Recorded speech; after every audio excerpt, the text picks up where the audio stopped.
Jackson Radio Show.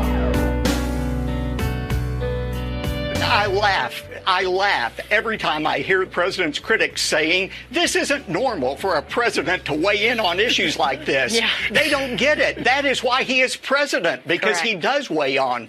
People are tired of normal. That's why they voted for him. They want somebody who will deal with the tough topics. That's why he got elected, and I predict that's why he will get reelected. People like this kind of a president. Welcome back, everybody. That was Robert Jeffries. I've been in the studio with him.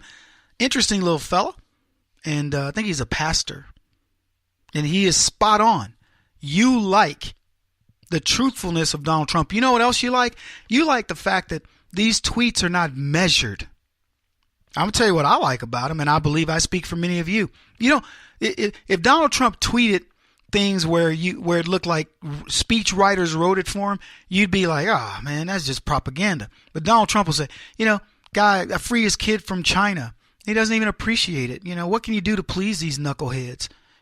Bad form. And you're like, that's Trump. That's Trump speak. He's not sugarcoating it. He's not concerned about, they're going to call him a racist if he says this or that, or if he uses the term you people or whatever. Trump's like, I don't care.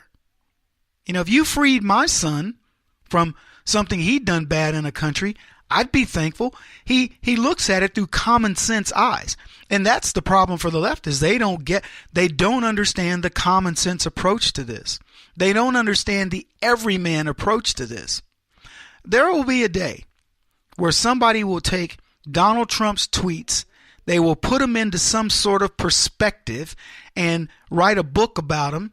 And maybe it's already happened, and they'll explain this, and they're going to make millions of dollars just saying, here's what Trump tweeted, here was the outcome.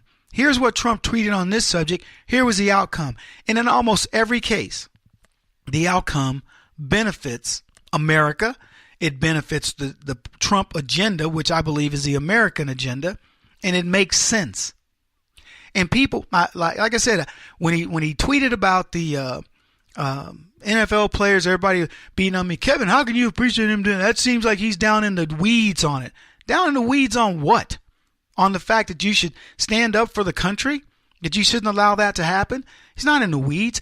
And I could go tweet by tweet and tell you places where you're going. People are like, man, I just wish you wouldn't be tweeting about the minutia. And I go, what do you mean the minutia? That's a big deal. Comments that he makes are big deal. He's a sane version of Joe Biden, supposedly saying the wrong thing, but getting, tough topics out there. And Robert Jeffries said it best. Where else are you going to discuss the tough topics? Tough topics like immigration, tough topics like refugee resettlement, tough topics like trade, tax reform, getting businesses back, saying to your face, Barack Obama was a horrible president. I had people running for Congress. They contacted me, Kevin, like your help, but here's the thing. If you're going to come, it can't be something about, you can't come in and say anything negative about Barack Obama. And I go, why? Well, he's super popular here. And I would think to myself, you believe that lie? See, that's the thing. You believe he's popular, so you're afraid to say what you want to say. Can you imagine as a politician, somebody saying, look, I'm going to be running for Congress, but I don't want to say that I'm against Obama's agenda because it might offend the people who like Obama. Like some conservative Republican is going to get the vote of the people who like Obama. The only thing you could do, I just want you to understand the level of twisted logic here, folks. The only thing you could and should do is go after Obama, because there's a faction of people who want the truth. They want to know, what do you really think about that moron? And the minute you say it, they're going to go, you validated what I believe, and you had the guts to say it. So you get my vote. But what do you do if you're wishy-washy? Well, we're going to talk about blah, blah, blah, blah. What do you think about Obama? I mean, listen, this is not a race for Obama where I'm running against Obama. I'm running against a different opponent. No. So you're going to soft shoe it. Ask me what I think about Obama if I were running for office. I'd say, Well, I'll tell you what, let's ask his constituents. Let's go look at the people that believed that they were going to get the most help from Barack Obama, and let's look at them. And I'd go down the litany of things, the fact that more people lost homes under Barack Obama, black folks, than in the history of man. More people, the fewer jobs, iconic black companies sold. No new black millionaire, multimillionaire types were created in the time of Obama. If he's going to help black people, why aren't there factories running, making Proline or hair products in the hood and employing black folks? What happened to the empowerment zones? What happened to the Myras? Are more black people in prison or less? I mean, I could go down the line. How many black-owned businesses are in, quote, black neighborhoods? By the way, why do we still have black neighborhoods if Barack Obama's in power? You would think that the black neighborhoods would be Hollywood. Are they? Or are they still crack-infested armpits, the most dangerous in the world with the worst schools? Now, if you want to know how I feel about Barack Obama, I will tell you he's been a worthless sack of crap. That's what he's been. And if you disagree, then tell me where I went wrong. Tell me what I said that doesn't hold true. So why would you not do that? Because you're going to empower. Oh, Kevin, I could make some people mad. Well, then make them mad. Make them mad. I had a black dude, he writes to me.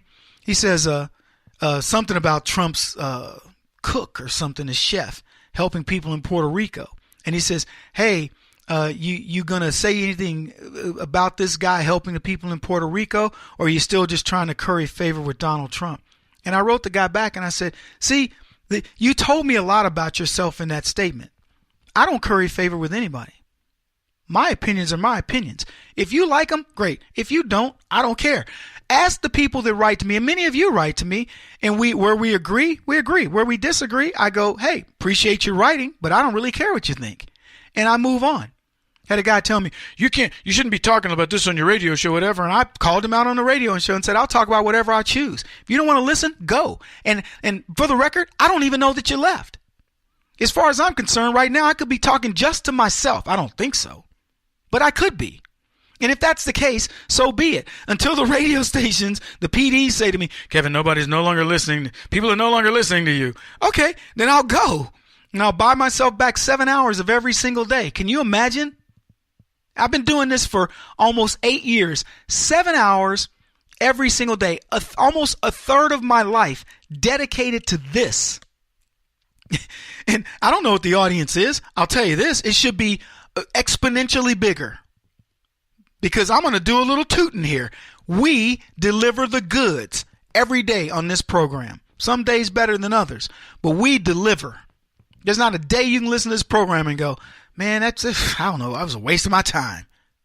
Because it isn't going to happen. It's God-inspired commentary, because I care.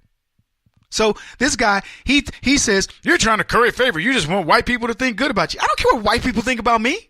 I don't care what black people think about me. If I've proven anything in my life, I don't give a crap what people think about me. Not in the sense of, like, oh, is he a good person? Did I say the right thing to make you feel good about me? I don't care. That's as simple as I can put it. But he does. And so I fired back at him. I said, you know what? That's your problem. Your problem as a black leftist is you care. See, because you can't grow up the way I did and watch the decimation that's occurred in the black community under Democrats and still support them.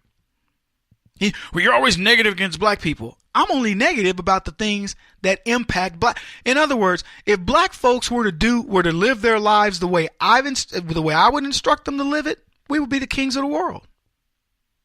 People would be going, "Ooh, man, it's tough to compete against those young black kids."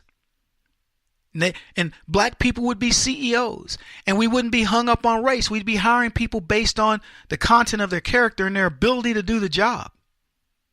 And people would look at blacks and go, man, one of these days I want to grow up and be like Kevin, and they'd want their daughters marrying our sons. And I could go on and on. We'd have the lowest crime rate.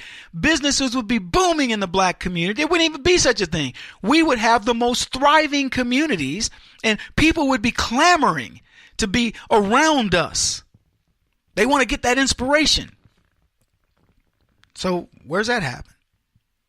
So what I'm telling this guy is, you can I don't know what you want to tell other people, but I sense your weakness. The reason why you won't stand up amongst blacks and say black teenage thugs are the reason that cops are always in our neighborhoods and blah, blah, blah is because you don't have the guts to say it. That's what it takes. It takes somebody who says, I don't care what you think.